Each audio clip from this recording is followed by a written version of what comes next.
The Radical. Fundamental principles of freedom, rational self-interest, and individual rights. This is the Yaron Brook Show. All right, everybody. Welcome to Yaron Brook Show on this Wednesday. Don't usually do shows on Wednesday, but this week it made sense. So here we are, and we're a little early. So not our typical time of 8 p.m. Eastern Time. We're at 7 p.m. Eastern Time. And the reason is basketball. It's all about the basketball. Game is at 8:30. Want to make sure I got done in time to be able to watch the Boston Celtics beat the Miami Heat. We want to make sure we get that first-handed. None of these late reports about it. Monday was my birthday. Thank you for all of you who sent happy birthday wishes. I really appreciate that. I know I got them on Facebook, on Twitter, on email, and I couldn't reply to all of them. So again, thank you for everybody who sent their best wishes. It's a big number. This birthday, but they only get bigger every year. But it doesn't matter because I feel young, right? Like up here, now I just need to make sure my body keeps up with my young feeling, right? So working on that, working on staying young. All right, let's see. We have a show tomorrow. We'll be doing free speech tomorrow. Free speech is the big issue for tomorrow. Truth czars and the rest. We'll then have shows on Saturday and Sunday. Saturday show will be devoted to, I know some of you people's favorite topic. It'll be abortion. We'll have Ben Baer from the Ayn Rand Institute, philosopher Ben Baer. We'll be talking, he's got a new book coming out on abortion, and we'll be talking about all things abortion on Saturday. Sunday will be an open Ask Me Anything show with contributors to your own book show. So Saturday, interview with Ben Baer. Sunday, Ask Me Anything. Tomorrow, free speech. So we got a full program ahead for you guys. Kmatija Bischuk. Probably got that all wrong, but thank you for the support. Really appreciate it. Robert says, pre-show kudos. So all I need to see is the show title to know this is going to be an excellent episode. Thank you, as always, for your important and outstanding work. I appreciate that. Robert, thank you for supporting the show and for being here. I posted on Twitter a video of an HSBC. HSBC is a big European bank, British bank, doing a really, really good talk on why climate change did not pose a financial risk to banks, financial risk at all. Excellent little talk, and he was suspended from his job. A very senior guy at HSBC, suspended from his job for giving that talk. So if you can find it, it's up on, as I said, it's up on my Twitter account. Watch it, like it, share it, support it. The guy needs all the support, deserves all the support we can give him. Really good guy, really good talk, really disgraceful that he was suspended for giving the truth, giving a talk about the truth. He did treat the people who are fear-mongering with disrespect, but they deserve it, so good for him. All right, free trade, thank you. Really appreciate the support. Swedish krona. I'm planning to be in Stockholm in October. No, September, October something, like 24th, October 24th, I think is the date to giving a talk in Sweden. I think. I'm still waiting to hear from my contact over there. All right, today we are doing a Yaron Rules for Life.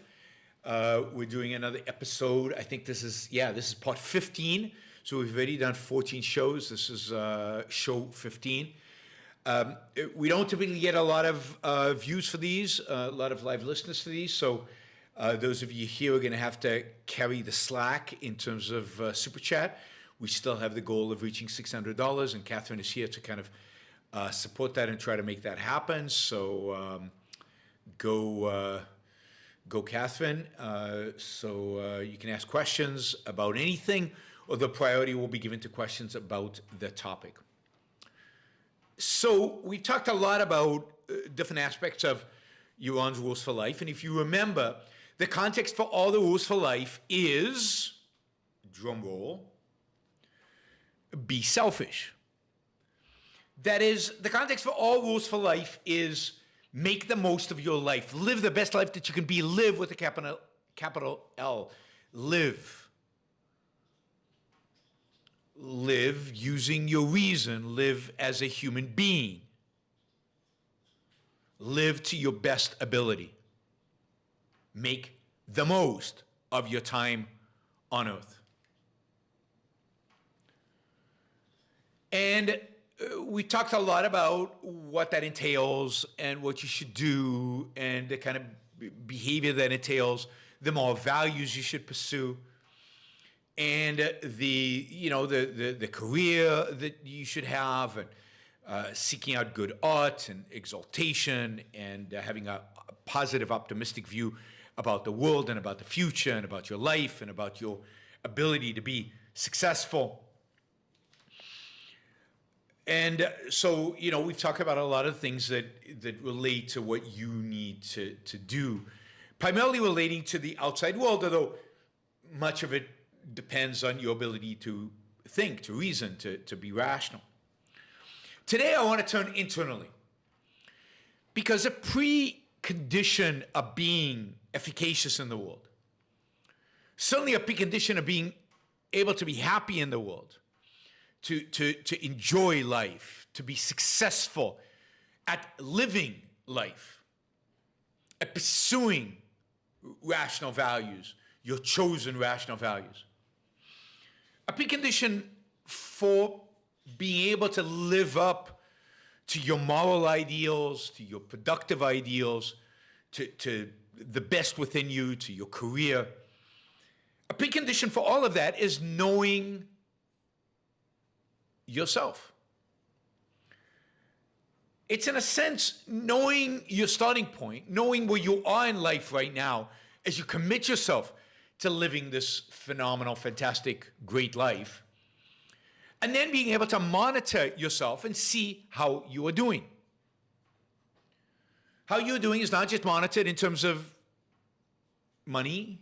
It's not just monitored in terms of how you're doing at your job and external signals for your success or failure. But maybe the most important is your ability to monitor yourself and to know internally, how am I feeling about life? How am I doing in life? How am I living up to, and am I living up to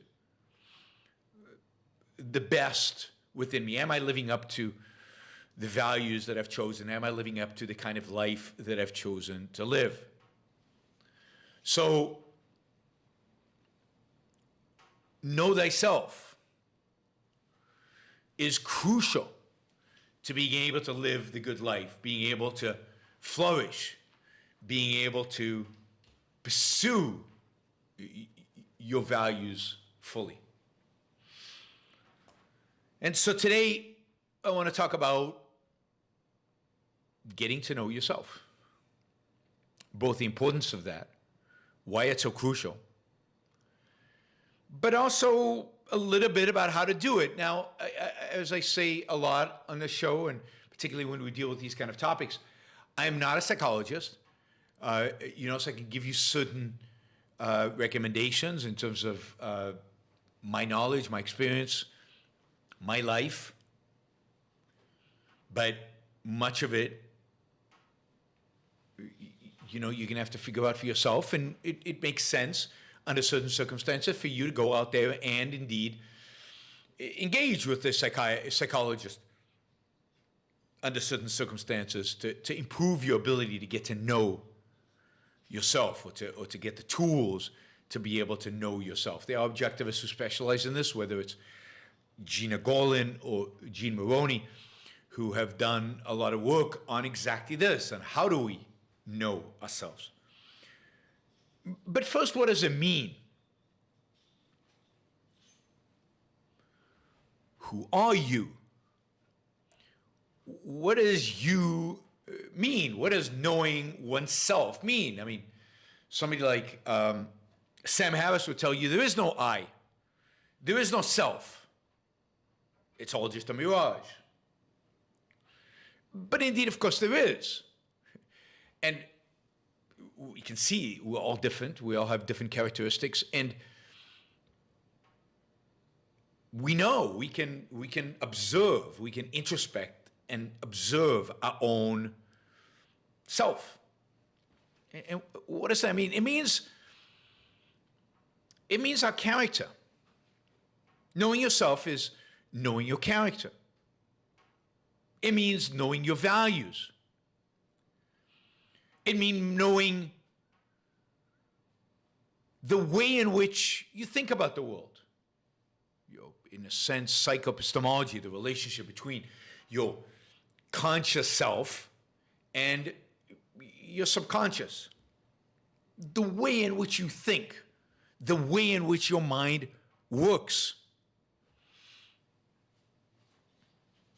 I like that, Robert. It's reading your own mind. I get a sense that a lot of people just cruise through life without really trying to understand themselves, their own values, their own motivations, their own character. They just accept what they have, what they grew up with, what they've adopted, and they just cruise. They just drift. They just live. I think life is a small L life. But they don't take the reins. They don't take control. They don't make explicit both who they are and, importantly, who they want to be. Now, again, to know who you want to be, you have to know where you're starting from. You have to know where you're starting from to know what actions to take to get to where you want to be. So, the starting point for a happy life is the identification of your own moral character, your own values, and your own way of thinking, your own use of your own mind. And then create an ideal, create what you want to attain, what you want to achieve. Not what you are, but what you want to be, what you strive towards. Not the values that you just kind of adopted implicitly as you were growing up, but the values that you think will actually produce a successful, happy life, will actually lead you towards flourishing. They might not be the same. And then you have to adopt the actions necessary to lead you from where you are today to where you want to be. Life is not just about, let me try to understand what my values are and go achieve them. Your values might be wrong. They might be bad for you. They might not be good enough. They might not be ambitious enough to achieve the kind of life you want to live. So figure out where your starting point is. Are you committed? And the best way to do this, the only way to do this is through introspection, is through figuring out what values do I hold today. And I think the best way to do that is to start asking yourself questions. And I would split up your values into a variety of different categories. Your moral values. What do you hold as the abstract moral ideal that you strive towards? And not just as a floating abstraction, but then break it down into the particular character traits that you'd like to live by, that you'd like to be known for, not known for by other people, but known for by you, by yourself. If you did the same exercise 5 years from now, what do you want your values, your moral values, your character values to be? What kind of person do you want to be? What kind of person do you believe you should be? So you can make lists and start out with anything your subconscious feeds you. And the key here is, because it's about knowing thyself, it's not to filter. This is not about what you should be, what you strive towards, what you want to be, but just where are you today? So it's a good place to start. It's a good reference point. So you want to take an inventory of who you are and what you are. What are your values? What are your moral values? What are your character values? Those are deeply related. What are some of the concrete values that you really, really care about?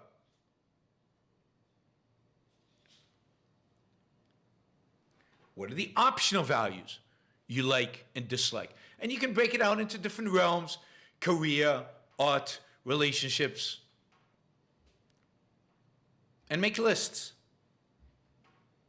And to do that, again, you have to spend time with yourself. Quiet time, personal time, honest time. It's very easy to lie to yourself. It's very easy to say, well, this is what I want to be, so let me assume that I am that. It's not the most difficult thing to do in life, is to be completely honest with yourself. You know, take the virtue of honesty. I think we all want to be honest. It's a moral virtue we strive for. But the first step is to be honest with yourself about how honest you really are. And when you're not honest, why? What are the motivation? And when you think about honesty, how seriously do you take it? And if once in a while you catch yourself evading, or not going all the way to find all the relevant information,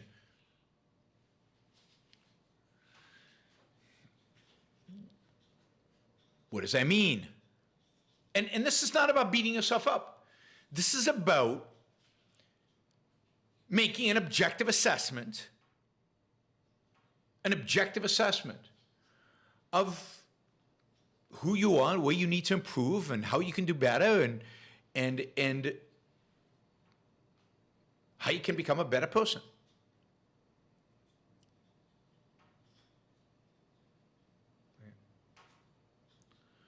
So, thinking about the negatives, but also all the positives. What are all the good things that you've done? What are all the things that you're happy with, that you're positive about? Why? What is good about them? And what behaviors led to them?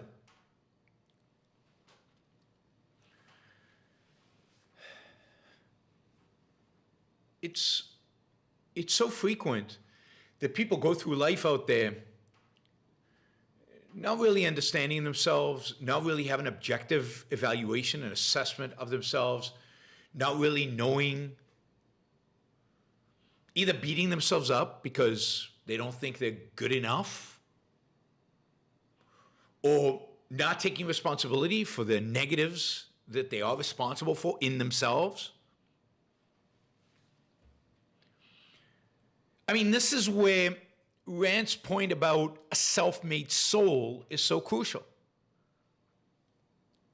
If you're going to be self-made, if you're going to be responsible for the kind of human being you are, the kind of values that you choose, the kind of things you pursue, the what's important to you and what's not, if you are responsible for your own character,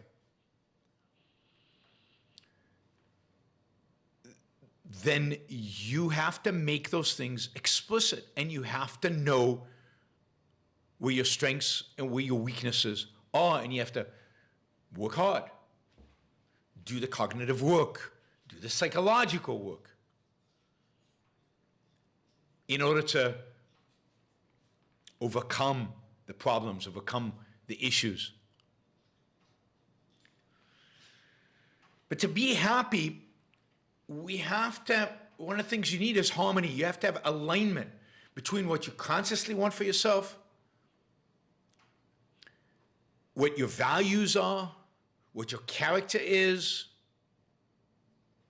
and what your emotions are. And emotions are consequence of evaluations. You have to make the evaluations.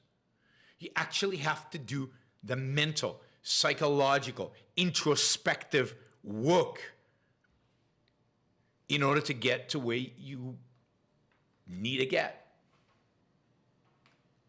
So, Objectivism provides you with 7 virtues and 3 cardinal values. To what extent do you live up to them? Where don't you? And this is hard because it's so easy, it's so tempting not to be honest. I mean, and if pride is a virtue, pride is the virtue of being morally ambitious. This is what moral ambition means. It means understanding what your morality is and understanding on where you are relative to that and how well are you living up to it.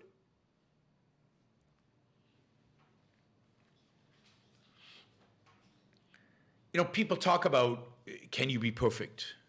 Well, this is what perfection requires. It requires constant monitoring and constant work, constant improvement, constant evaluation, constant judgment.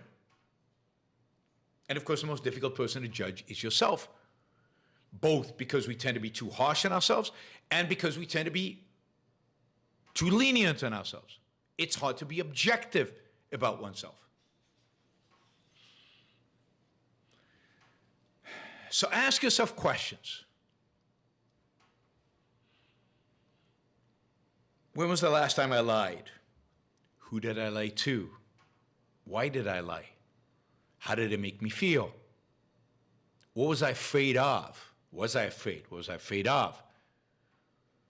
Does that make sense? The more you think about these things, the more you ask yourself questions, the more you evaluate your own conclusions, the more you evaluate your own actions from the past, the more integrated these ideas become, the more they become a part of you. But this applies also to all your values. I want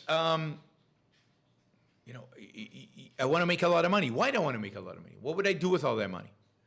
What is the money for? Right? Do I view money reward for my productivity? Do I want a lot of money so I can spend it? Spend it on what? Do I want a lot of money to impress people? Oh, wait a minute. If I want a lot of money to impress people, is that being second-hander? Which people do I want to impress? Why do I want to impress them? Why do I care what they think? If that's a hint of me being a little second-handed, are there other areas in my life in which I'm second-handed? Are there other areas in my life where I'm motivated by trying to impress people? Or is it just by gaining money?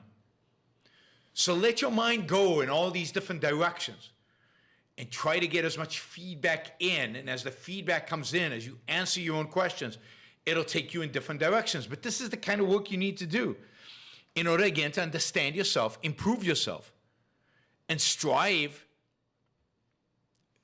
to be the best that you can be.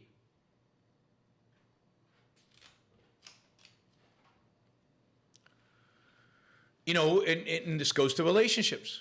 Why am I attracted to this particular type of person? What is it about them that attracts me to them? Why do I keep making the same mistake with other people? Friendship, love, sex. Why do I keep repeating that? What is it in me? And if it doesn't make sense, how do I change it? What evaluations can I make to change it? What's important to me really? How do I integrate what's really important to me with everything else? You know, is the way they look, how important is that? Versus their character, versus their sense of life, versus how productive they are.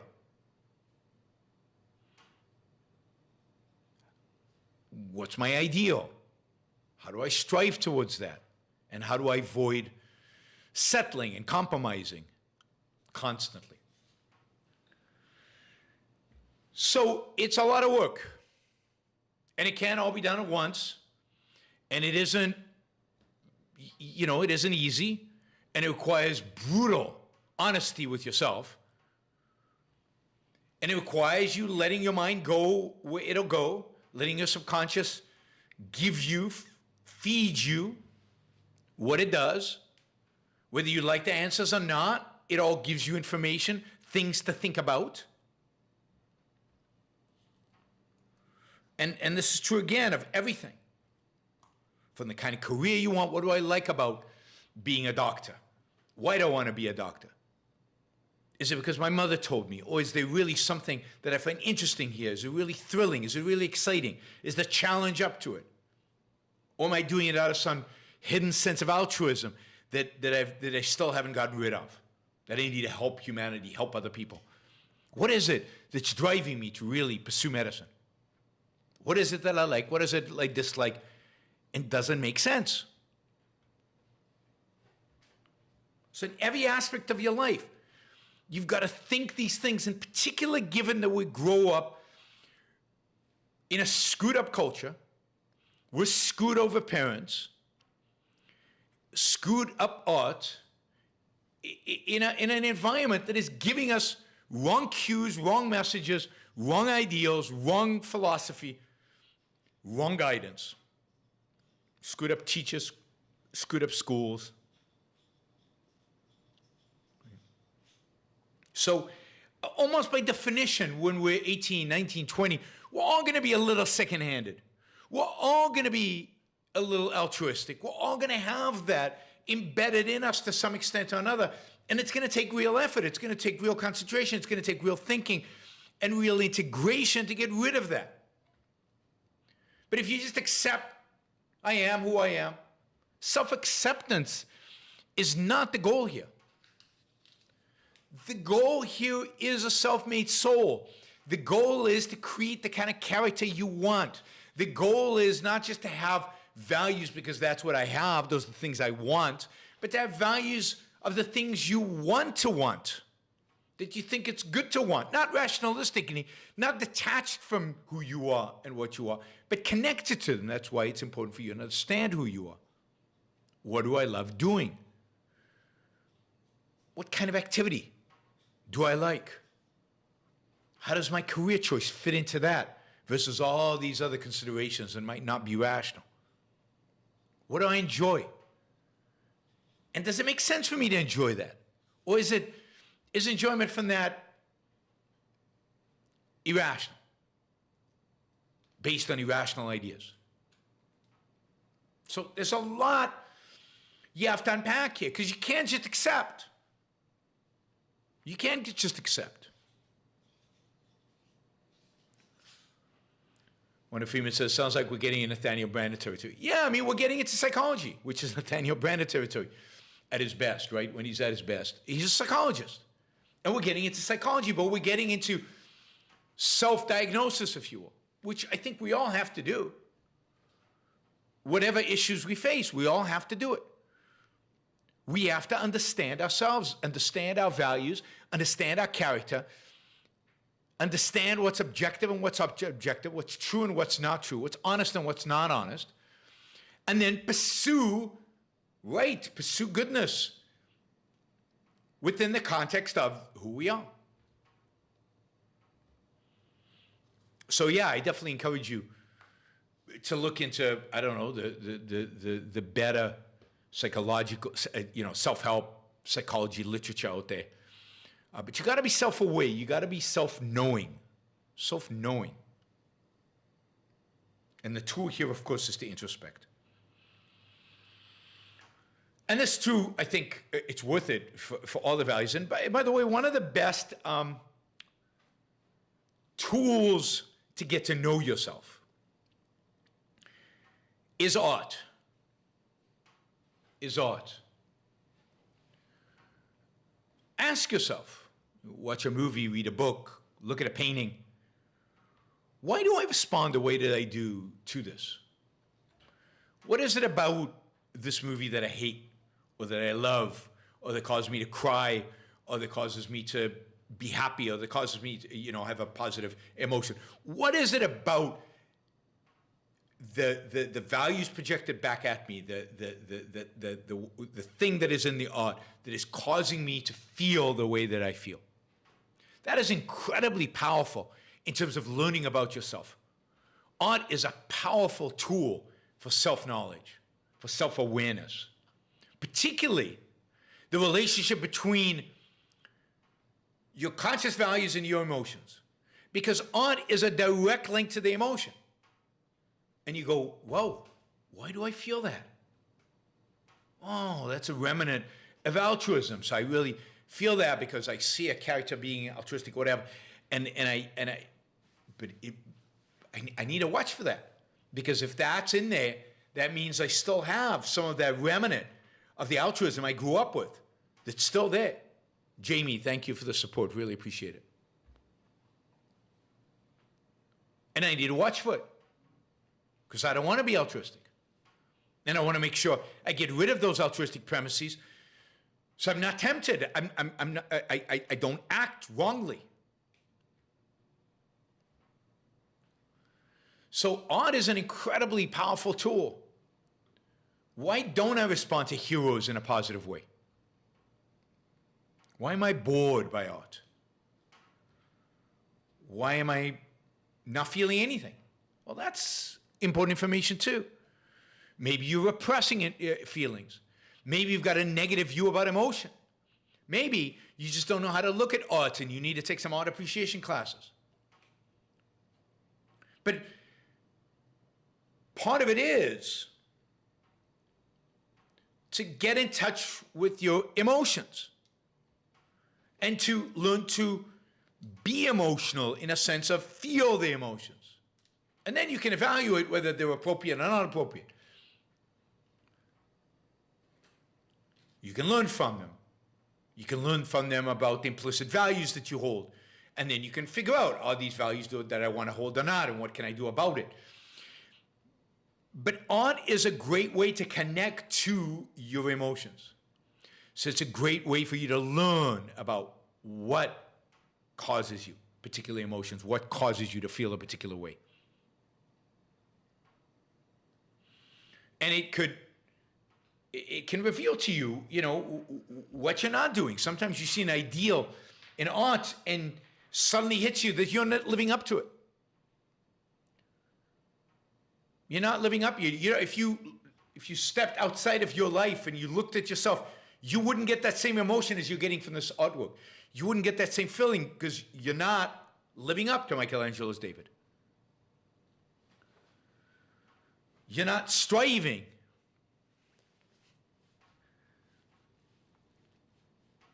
to be, to live life as it could and it should be, which is what art is projecting back at us. Tazy says, Yaron, we know this.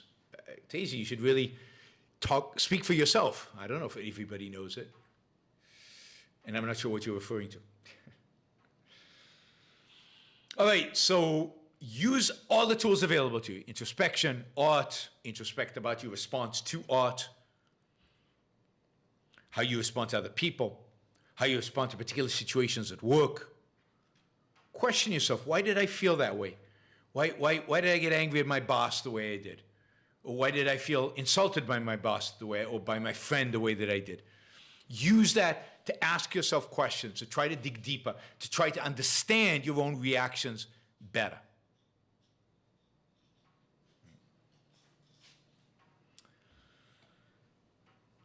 All right, so know thyself.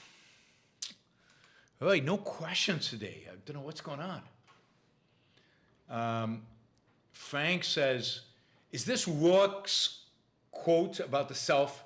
I don't build in order to have clients. I have clients in order to build. Can you say more about this? Sure. I mean,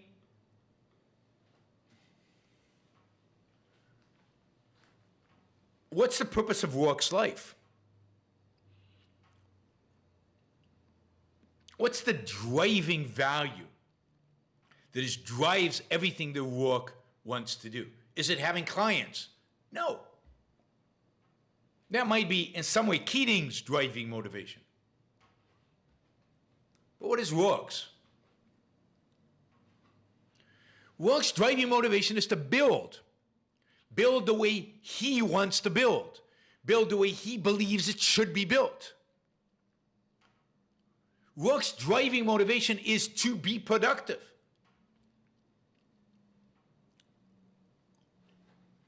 So it's productiveness is the primary motivation of Rourke. And you have clients because that's how you fund the building. You have clients because that's how you get the money to devote the time to design the buildings. But the purpose is not to have the clients. The purpose is not even to have the money. Money is not a purpose. The purpose is to create the values. The purpose is to build. The purpose is to create. The purpose is to live. So his primary motivation, Rourke's primary motivation, is to design buildings, to be creative, to be productive. Everything else is a means to that end. And that's his strength. That's how he manifests his values as a human being. That, his work, is what his character is all about.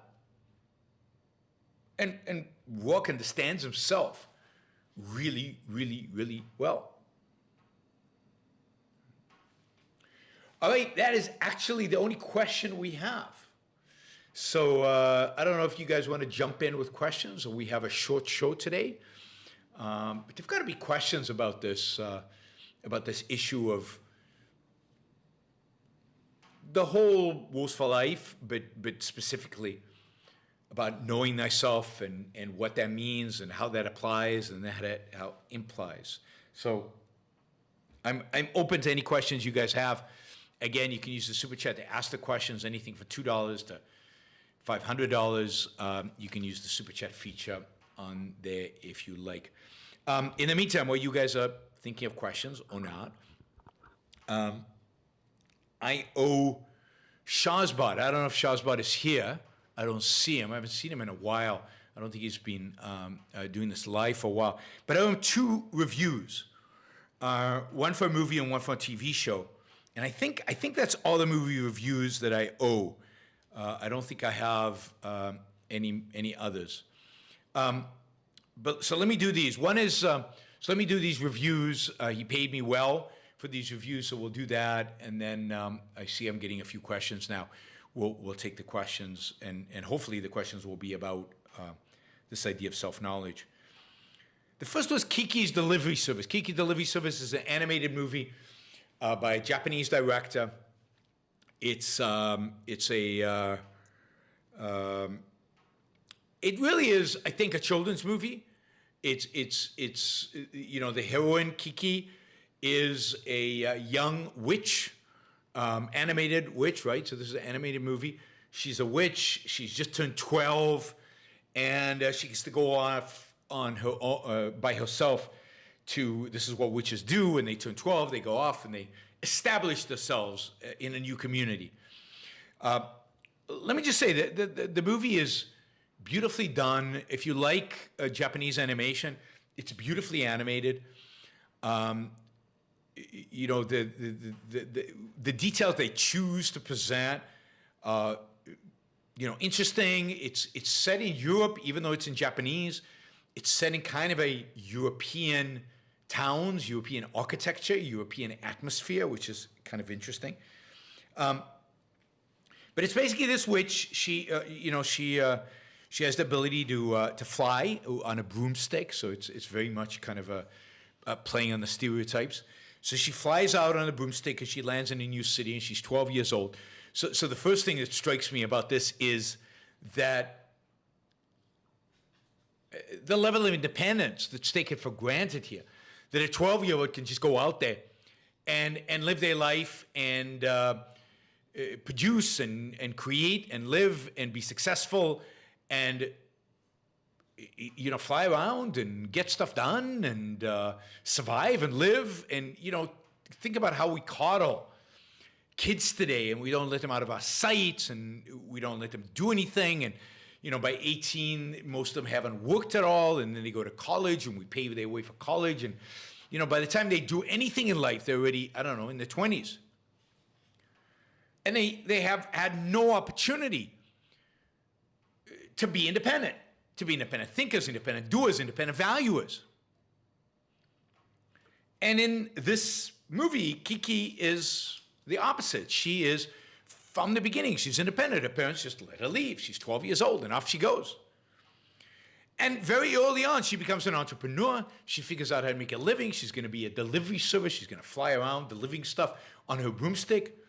She gets into trouble. Things fall apart. Storms hit her. She falls down. She keeps getting up, and she keeps going, and she keeps moving forward, and she keeps being successful. Christopher, thank you. Really appreciate the support. And the people around her, the thing about, one of the things I guess that makes this somewhat of a kids movie is everybody's a good guy. Everybody's nice. Everybody's friendly. There are no bad guys in the movie. Everybody's hopeful. And it's charming. It's fun.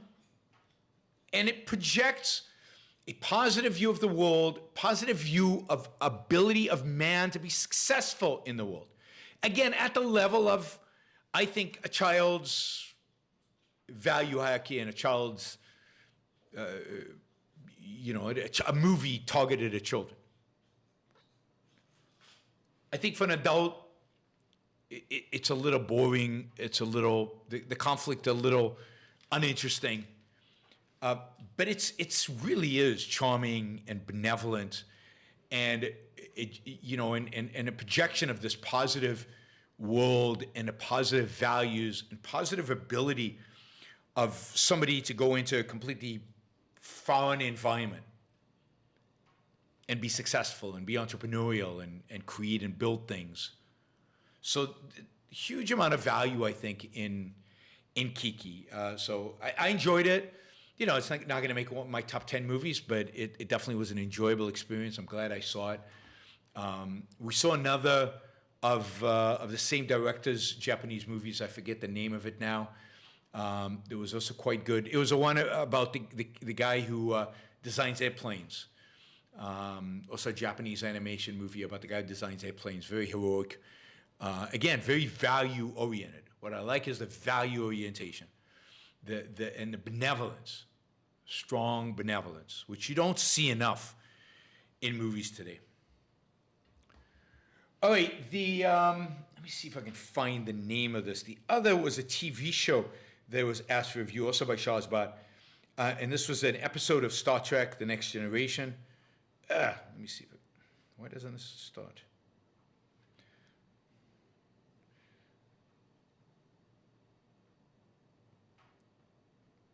All right, I am going to find it. It's somewhere here. That's not it. Anyway, so this is a Star Trek: The Next Generation episode.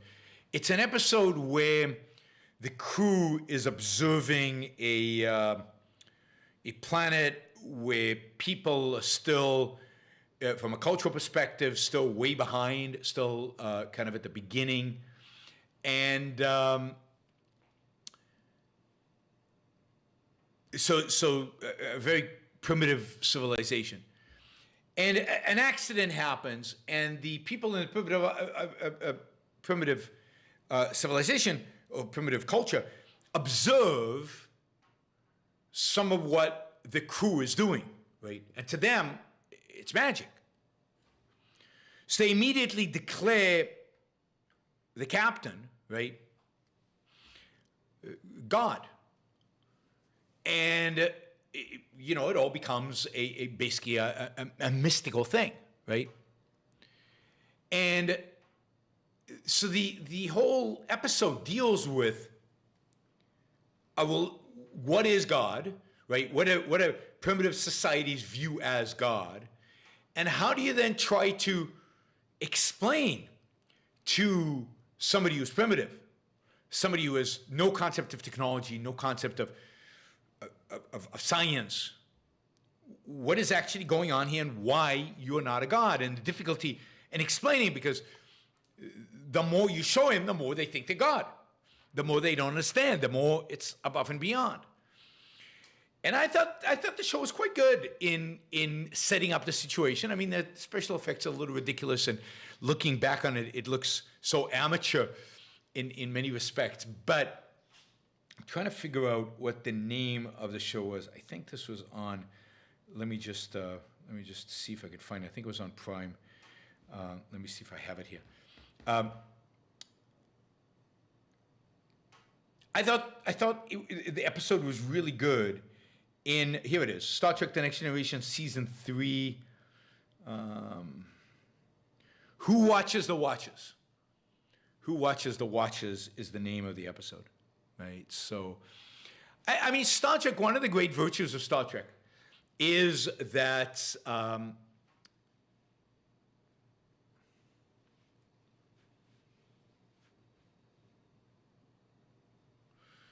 one of the great virtues of Star Trek is that it is very much a philosophical show. It always had, not every episode, but there were significant episodes that had philosophical themes and struggled with interesting questions. And here it was, kind of the nature of what we often call God. And often what we call God is just what we don't understand. And throughout human history, God has kind of filled in for what we don't understand, what we don't have an explanation for. We'll just call it God. And in the Star Trek episode, they really confront that. And ultimately, they have to confront this primitive culture and try to convey to them that, no, this is all understandable. And they go through the process of trying to explain to them in their context, in their terms,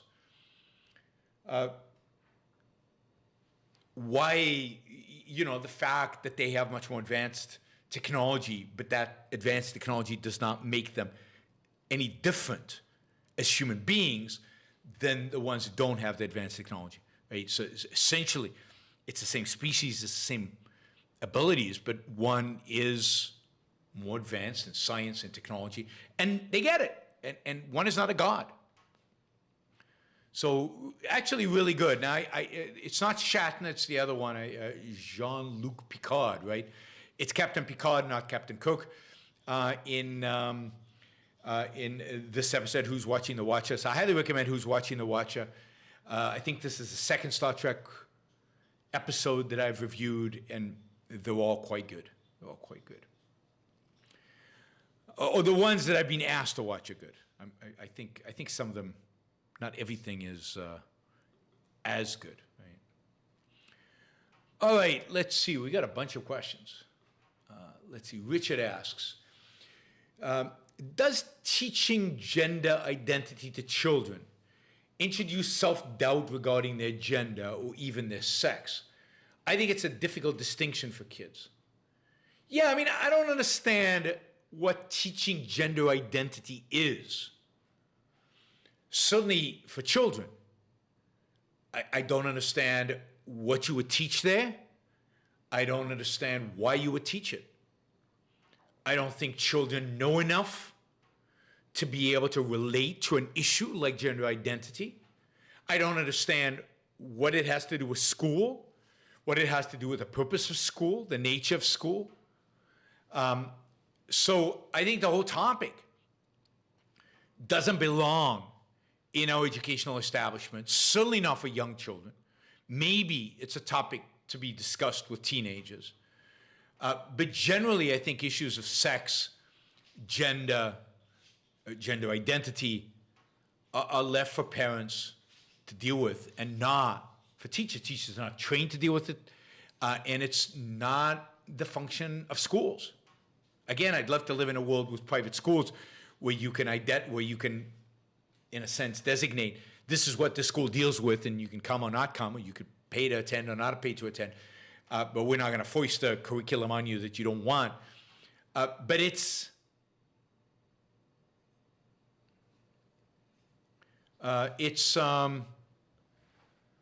you know, we didn't have classes in gender identity, and I think we got our gender identity pretty right. Our parents taught us the boys and the girls, and it's really all you need to know. Certainly, when you're young, maybe in some context, when you're a teenager, you need to start thinking about, okay, there's some people who are confused about that. Or there's some people who are boys who think they're girls, or girls who think they're boys, or want to be girls, or want to be boys, or whatever the case may be. But none of that is something that should be in schools. And none of that is something that should be on the table before you're a teenager. And the fact that it's even discussed, debated, I find offensive and ridiculous. Christopher from Denmark. I used to consider myself a nihilist, which main characteristic I always thought was apathy. Yet when you and your peers refer to nihilism, it's described as being malicious and purposefully destructive. Why is that? Well, because that's where you actually, there's a sense in which apathy is malicious and purposefully destructive. It's just your maliciousness and destructiveness is targeted at yourself. But I don't think nihilism is the idea that there are no values worth living for, fighting for, expending energy for. And that can lead to apathy. And a lot of people, I think the nihilism does lead to apathy. And I think there's a whole generation of people out there who are just apathetic, not value seekers. They're just there. And they're not living fully, and they're not fully motivated, and they're just there. And I think the motivation for that is this view of values don't matter, value can't be attained, values don't, the insignificance of value, and that's the nihilism. And that is the more benign effect of nihilism. But for a lot of people, this idea, oh wow, Troy, thank you. Troy's been very active this month. Thank you, Troy. Really appreciate it. But for some, this idea of nihilism, it's not enough to have, apathy. Nihilism is the negation of all values. Well, but wait a minute. Other people seem to have values. There's stuff out there that seems to be of value to people. I don't believe in any values for anybody. Why not work to destroy those values? It could be fun, in quotes, to knock the towers down, to knock the blocks down, not just to not build them, not just to be apathetic and sit back and not do anything, but also to go out there and start knocking things down. And that's the malicious form, and that's the form in which, that's at the end of the day what I think nihilism really is.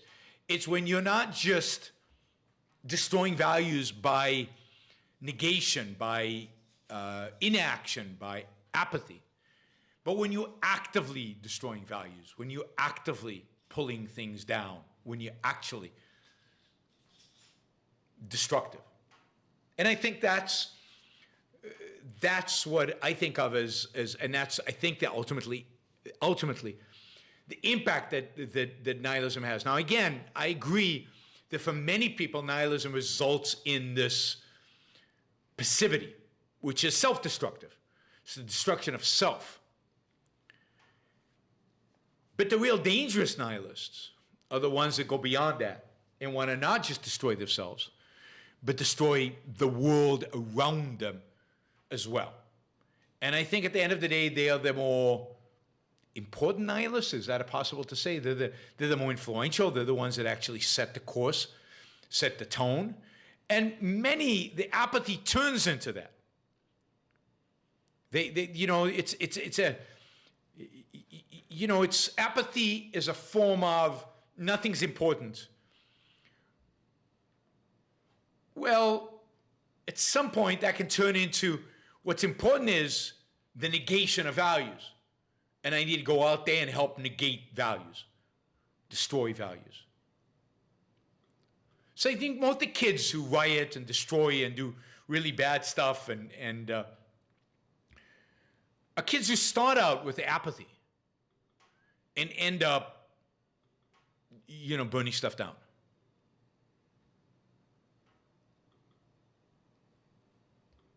I'm curious, Christopher, if that's your experience of other nihilistic people that you know. What did I just do? I answered that.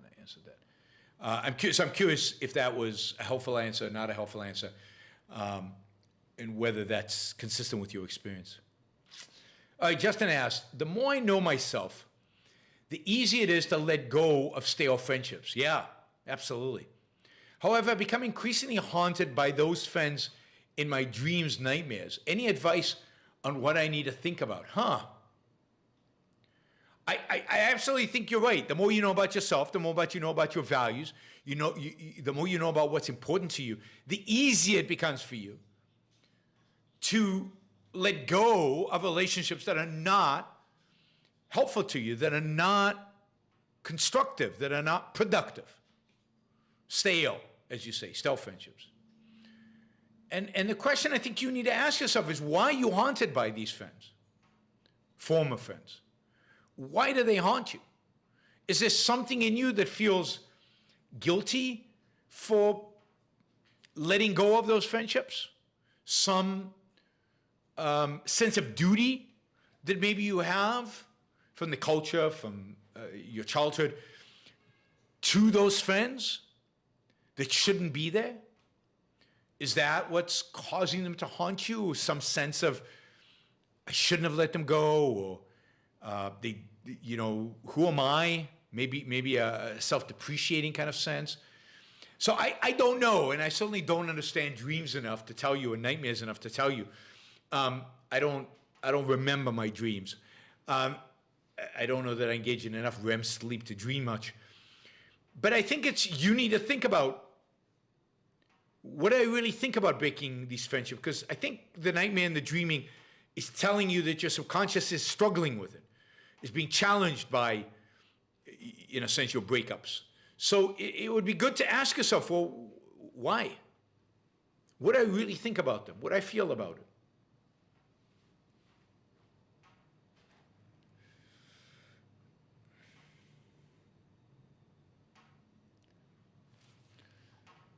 I hope that's helpful, Justin. Okay, I answered that. Okay. Colt says, you once said that Rand can show you what you can be, but I would say she's revealed more about what I once was. I learn new things about myself all the time, and I'm grateful for you for helping me. I don't understand that. I don't understand how she revealed what you once were. I mean, for me, she revealed to me what I could become. She revealed to me what was possible to me. What the standard should be. What could and should be.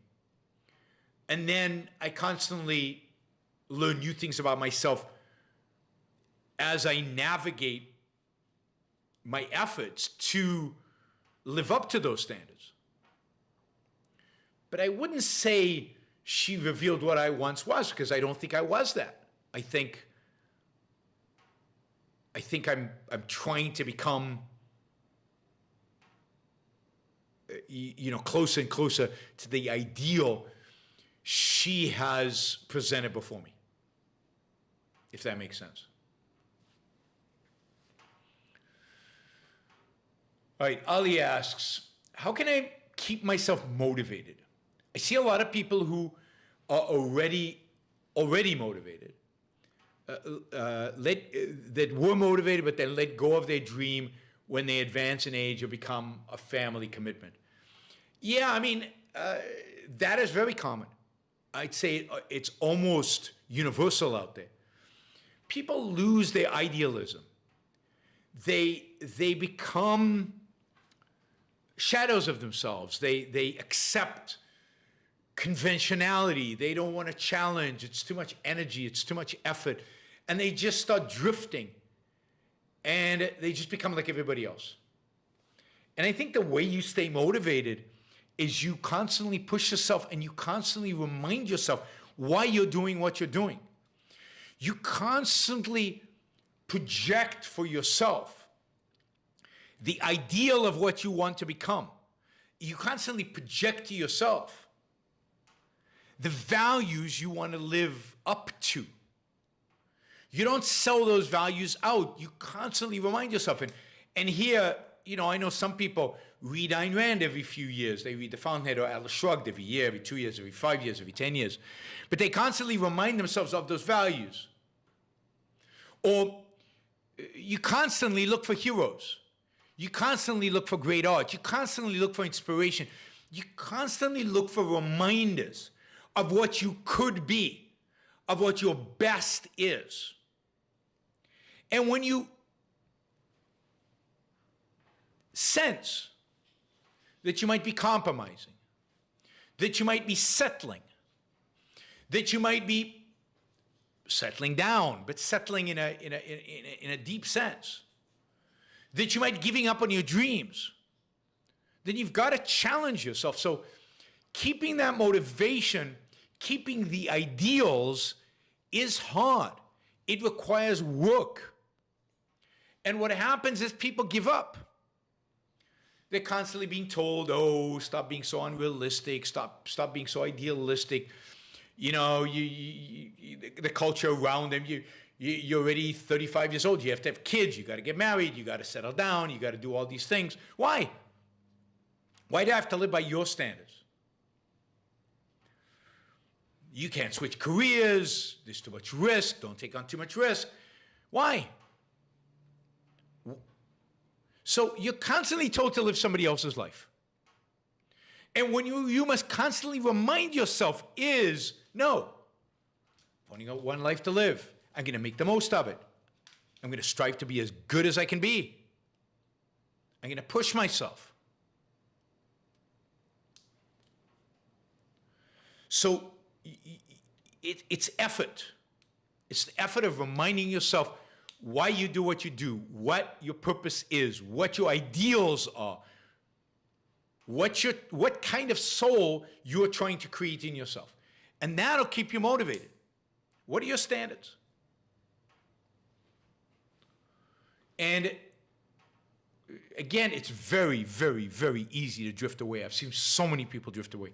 So many people lose their motivation. So many people become mediocrities. So many people just give in because it requires work and effort. And the culture around you is against you.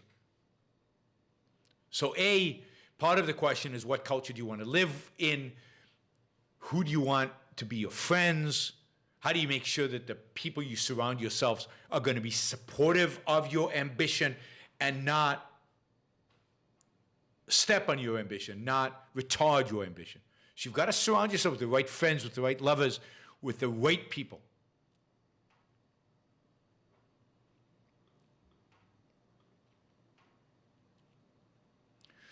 Action Jackson asks, are there any self-esteem, self-development resources you recommend outside of Objectivism? I mean, outside of Objectivism, I don't know. I mean, I'm sure there are. I'm not very familiar with the self-help literature, so I don't know, but I'm sure there's good stuff out there. You've got to find it, and you've got to find what fits and what works for you. Again, I would recommend Gina Golan. I would recommend Jean Maroney and the work that they've done. And then ask your friends, ask people you respect. Do they have authors they like? Do they have self-help books that they recommend? I know Alex has done some work on this. Alex Epstein has done some work on this. And I think this new social media platform that he's helped launched has recommendations around these things on that social media. So look into some of the work Alex has done around this. Catherine, wow, she's not only motivating you guys to ask questions, she's asking questions herself. See, she puts her money where her mouth is. I like this. This is really, really good. $20. Catherine asked, have you ever heard of Brené Brown? Unfortunately not. What do you think of her quote, vulnerability is the birthplace of love, belonging, joy, courage, empathy, and creativity. It is the source of hope, empathy, accountability, and authenticity. I don't know what that means, and I'm suspicious of it. What does it mean to say you're vulnerable? It means that I don't know, right? I'm not sure what they mean by it. I would put it differently. You need to be connected to your emotions. You need to be aware of them. Allow yourself to feel them. Don't hide them. Don't repress them. Don't ignore them. Let them bubble to the surface. Feel them. And only then evaluate them. Only then are they appropriate in what context. And if that's what they mean by vulnerability, that I actually feel my emotion, then yeah. And again, I don't think that's the birthplace of love. It's necessary for love. It's not the birthplace of love. The birthplace of love is a matching of values, of sense of life, of certain very deep values. But you've got to be able to feel. You've got to be able to emote. You've got to be connected to your feelings. You can't experience joy unless you experience joy. Experience it, feel it, not intellectually, emotionally. And particularly objectivists, but particularly Americans, we tend to be repressed. Christianity teaches this. You tend to not connect to your emotions. Emotions are sinful. You're not connected to your desires. You're not connected to who you are. So a big part of being authentic, being real, and having values is it goes back to know thyself. Know thyself in the sense of experience your emotions, know their source, where they come from, and what they are.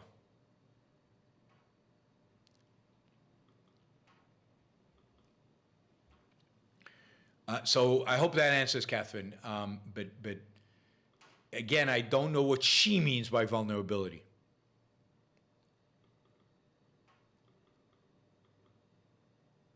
Yeah, and look, you've got to be careful because your emotions can lead you astray. They can be false signals. You can fall in love with the wrong person. You can feel things that are just not suitable for the circumstances. And if that happens, again, you need to be self-aware enough to think about it, figure out why, what evaluations are you making that are wrong, and get back on the right path. Fix it. Correct for it. Right? Not easy to do. But don't just let I'm feeling my emotions, don't become an emotionalist, which means the primacy of emotion. It's always the primacy of reasons. Emotions are not guides for action. They're not tools of cognition. They tell you about your own state. They tell you about your own responses. They tell you about your own values. That's why they're powerful means by which to know you. They don't tell you about what you should do about it all. Okay, follow up. question from Ali. What about empathy? My ex-wife, lack of empathy and being in touch with herself made it impossible for her to feel loved. I mean, empathy is so mixed up with altruism, right? So mixed up with altruism. Most people, when they talk about empathy, they want you to feel somebody else's pain. And because you feel their pain, you have to help them and you have to sacrifice for them and so on. And if you don't sacrifice for them, you have no empathy. Empathy is just the ability to read your own and other people's emotions and to be able to sympathize with what they're going through. If somebody's suffering, the ability to feel in a sense, particularly if it's somebody important to you, the more removed are, the less this happens. Yeah, I feel bad because they're suffering. I get that they're suffering. I understand that they're suffering, not just intellectually, but emotionally as well. But empathy is nowhere near, and again, you've got to be in touch with your own emotions. And that will allow you to understand other people's emotions. But again, other people's emotions should not be what drives you. Your own emotions should not be what drives you. It's how we experience life. Emotions are a beautiful thing, but they're not the determinants of our behavior. They shouldn't be anyway, the determinants of our behavior. Hopefully that makes sense, Ali and Catherine. Let me know if you have any follow-up on those. Charlie asked, what do you think of Peter Zane? I don't think I know Peter Zane, although the name sounds familiar. Have you tried to contact him? I don't think I have. Has his name come up before? Maybe it's come up before. Maybe I should know who he is, but I'm Googling Peter Zane. An American geopolitical analyst, author, and speaker. Oh, yes, I've looked at him before. I have not tried to contact him. He does a lot of geopolitical stuff, demographics and things like that. He is interesting. I don't agree with him on everything, but he is an interesting guy. So, yeah, I don't know if I'll have, I don't know if I have any way to reach out to him, but I can try.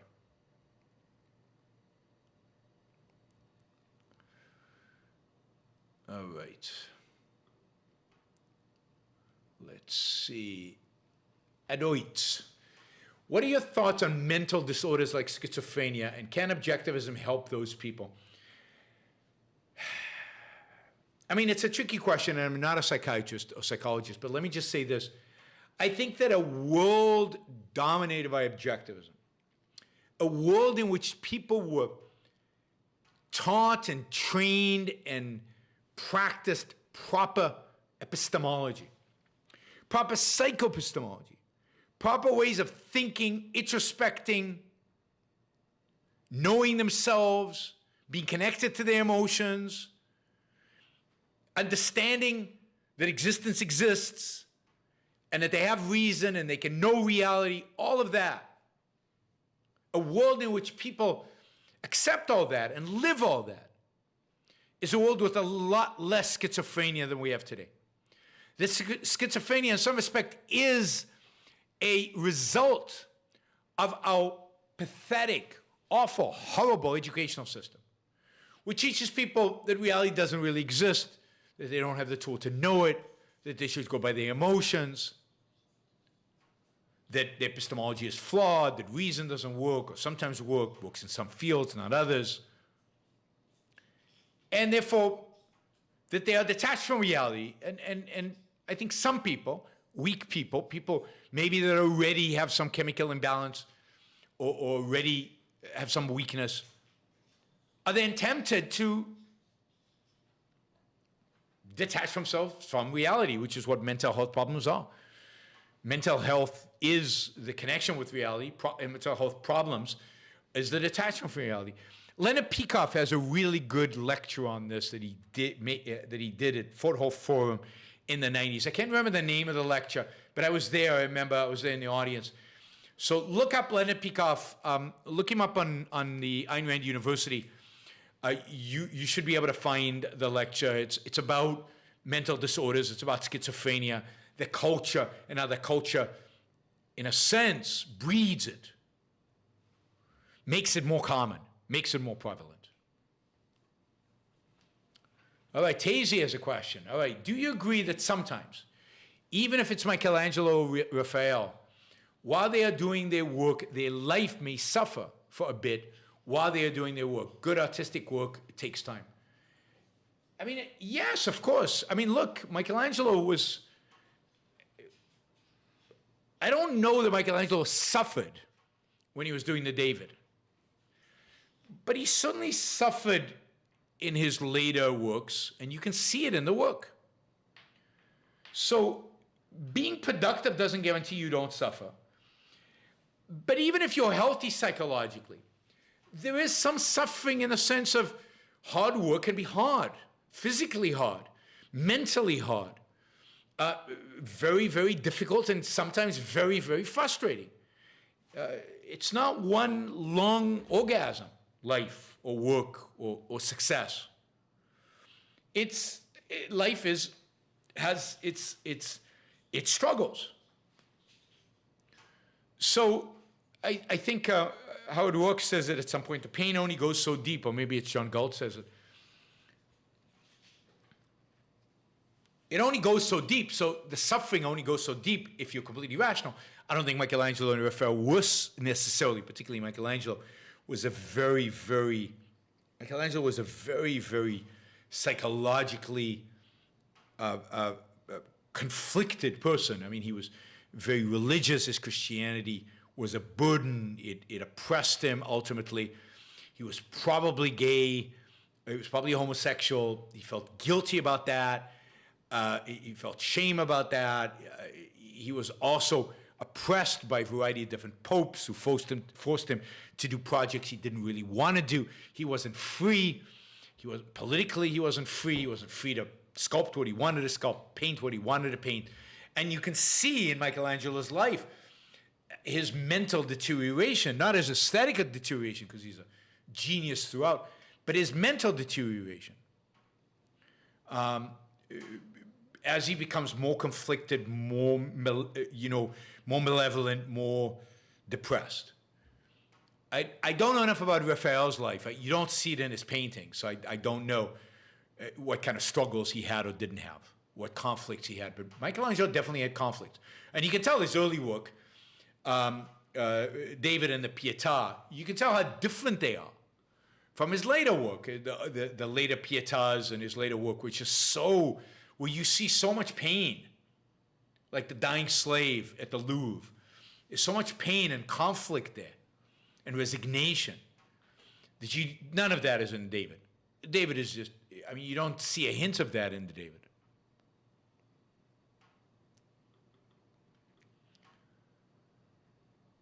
Jupiter Menace writes, after avoiding Ayn Rand for decades due to second-handedness, I've been finally digging into the philosophy at the old age of 53. You're not old, you're still young. Hopefully I'm not too old. You're not too old. I've seen plenty of people do it, particularly if you take it seriously, particularly if you're willing to really do the work. You're going to gain so much. You're going to have so much fun digging in. You're going to have so many revelations revelations is the wrong word, but you're going to discover so many things about yourself and about life and about the world around you. You might have some difficult choices to make because you've committed yourself over 53 years to particular people, to particular lifestyle, to particular career, to particular things that you might discover that you need to change, which will not be easy. But no, it's never too late, and it's going to be fabulous. So congratulations for discovering Ayn Rand and for having this second life, a second opportunity to make the most of life. But it's never too late. You only live once. Every one of those moments counts. Even if you start at 53, it's better than if you started at 54. Jamie, thank you, Jamie. Introspection can be a great source of information, but sometimes it seems to lead into overthinking or no productive thinking, even self-doubt. Do you have any thought on this? Yeah, I mean, you have to make introspection productive. There has to be a purpose for it. And the primary purpose needs to be self-knowledge. and trying to know yourself better so that you can be better at whatever you do, so you can be more productive. If it's just, unproductive, dead end, then you need to think about, what am I exactly doing? Why am I doing it? Am I doing it right? What's the purpose? Where is it leading this to? Where is it leading me to? Certainly, there's certain areas in life where there's the term overthinking doesn't help you. For example, I think the thing where overthinking comes to mind is like in sports, when you automatize certain things and you stop relying on the automatized stroke that you have in tennis, and you start thinking, oh, I should step here, put racket there. And that kind of overthinking is bad for you. And I'm sure that can apply to other areas of your life. But if you're finding yourself introspecting and going nowhere and creating self-doubt, then you should ask yourself why. Why is this creating self-doubt? What is the mistake I'm making? Where's this going? And I think you can learn from that. I think you'll learn something about yourself, and you'll learn something about your motivation. If you use that, where's the self-doubt coming from? What is it about what I'm doing that is causing me to feel this way? I think that could be really useful, and it could be helpful. So you can't constantly introspect, because you live. You got to live. You've got to be introspective in a purposeful way and for a goal. And if you find that it's not going anywhere, then stop, or shift, or change, or try to figure out why it's not going anywhere, what the issue is. All right, Andrew. Wait a minute. It's a different one. Okay, so Andrew, why do you think the prevalent view is that happiness is for children? Oh, because it's the everything goes back to the Garden of Eden syndrome. Because children are the closest that our culture has to the Garden of Eden. People associate happiness with no effort, with no thinking. Again, remember the Garden of Eden, we had no reason. We had to eat from the tree of knowledge to get thrown out of the Garden of Eden. Reason is what got us thrown out of the Garden of Eden. Children don't reason. They don't do productive work. Everything's provided for them. They're just there to live. So they don't have all the things that modern society, modern philosophy tells you are corrupting. Thinking instead of feeling, working instead of just getting stuff. The Marxist utopia of or the Garden of Eden utopia of just receiving. So I think happiness is, as long as happiness is associated with passivity, with emotion, with unthinking, with lack of work, right? And the Garden of Eden, as symbolizing all that, childhood is the closest we get to that. And that's why it's associated with childhood. Okay, Colt asks, and I can't, so this looks like a continuation of a previous question. Let me see if I can find the oh, there it is. Whoops. Yeah, you said that Rand can show you what you can be, but I would say she revealed more about what I once was. I learned new things about myself all the time, and I'm grateful for you for helping me. For example, when I look back at my past, I learned what motivated me, why it motivated me, what values I had, and what I've changed, and why. It's also a long story that is hard to explain in Super Chat. I get it.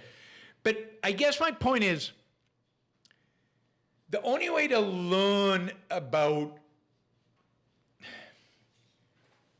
what Rand provides you, or should provide you, is the standard by which you want to change.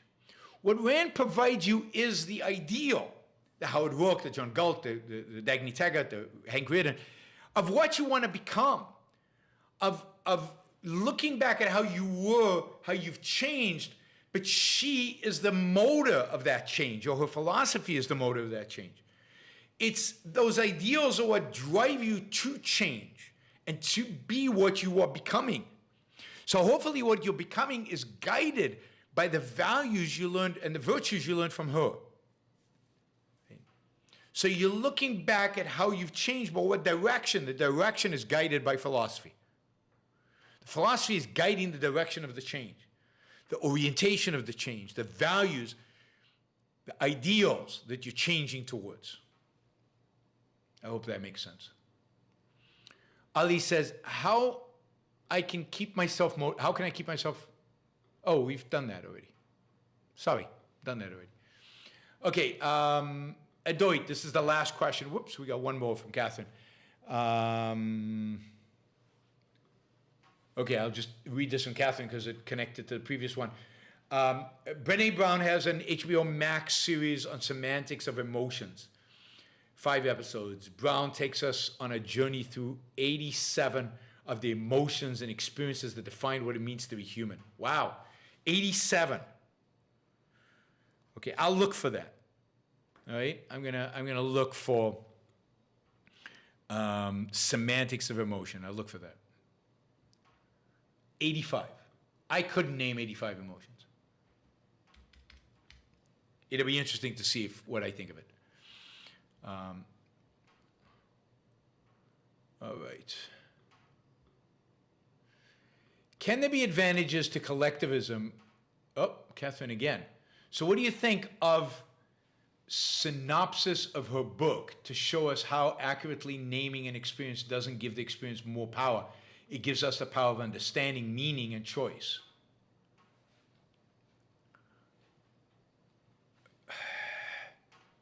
I mean, I think naming an experience doesn't give us the experience. I agree with that. It doesn't change the experience. But it allows us to understand the experience. It allows us to know if the experience is good, bad, in the sense of is it leading to better life or not. It helps provide meaning within the context of our life. So I agree with that. The naming of it doesn't enhance the experience itself. It enhances what we understand of the experience and how we use that experience. But I have to look more carefully at what she says in order to understand it. Richard says he's a Brené Brown skeptic. But I'm probably a skeptic because I find that people who focus too much on emotions tend to diminish reason at the same time. But I shouldn't be until I've actually read what she says. Okay, this is the last question so far anyway.